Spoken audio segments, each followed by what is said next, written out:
因为受到连日大雨影响，位伫这云林的蔬菜产区，虽然讲无淹水，不过这菜园的土真淡，种的这叶菜类啦，烂的烂，伤的伤，损失至少有4成。菜农赶紧呢来抢收，就惊讲这日头若是出来蔬菜规个拢烂去，安尼就卖袂出去咯。所以呢，要挨个2礼拜，学校就要开学咯。团体的业者呢，蔬菜需求量爱增加，这菜价销恐惊就会起价。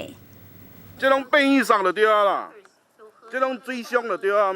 菜农伫个田林无用咧抢收菜色，连续落尾几礼拜的雨，种的菜拢烂去啊！哇，安尼损失偌济？几成？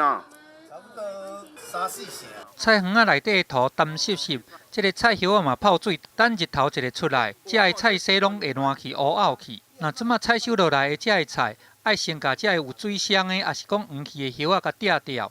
估计这波大雨造成的损失上无有4成以上。这本来就量就少啊，对吧？对啊，了后你叶啊害吼，菜佫弯弯翘翘，变卖相也不好啊。菜农讲，菜色惊水，不过这会通拖病虫唔惊水，因为农药会养喺水内底，一个上大雨，农药就拢冲掉。若是无过来甲补药啊，这菜色就会去感染着病虫害。不过这个人工甲这个药物的成本伤过头悬，收成佫减少，安尼这个价销自然就会压起来。其中花仔菜，甲比2礼拜前，伊价销对1公斤30块起到50块。 那硬菜嘛，对1公斤13块7起到60块5。整体的菜色类，伊的平均价销对30块起到37块。不过目前这个菜色的品质伤过歹，无人要爱，常常逢退货，所以菜农嘛无一定有赚到。好菜会烂人卖，菜贩敢唔敢买啊？2月后这个时阵，正经拢无菜，绝对会无菜。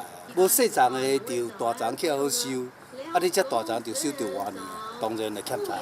过2礼拜，学校就要开学啊！负责采买这个团体业者，因的菜色需要量增加真济。不过现主时的大雨，煞互菜色的产量减少。就算讲即马紧来甲种，嘛无可能讲会遐紧就通收成。所摆来出现这款头尾接袂起来的时期，估计还要搁等1个月，未来的菜价恐惊会搁较起。记者综合报道。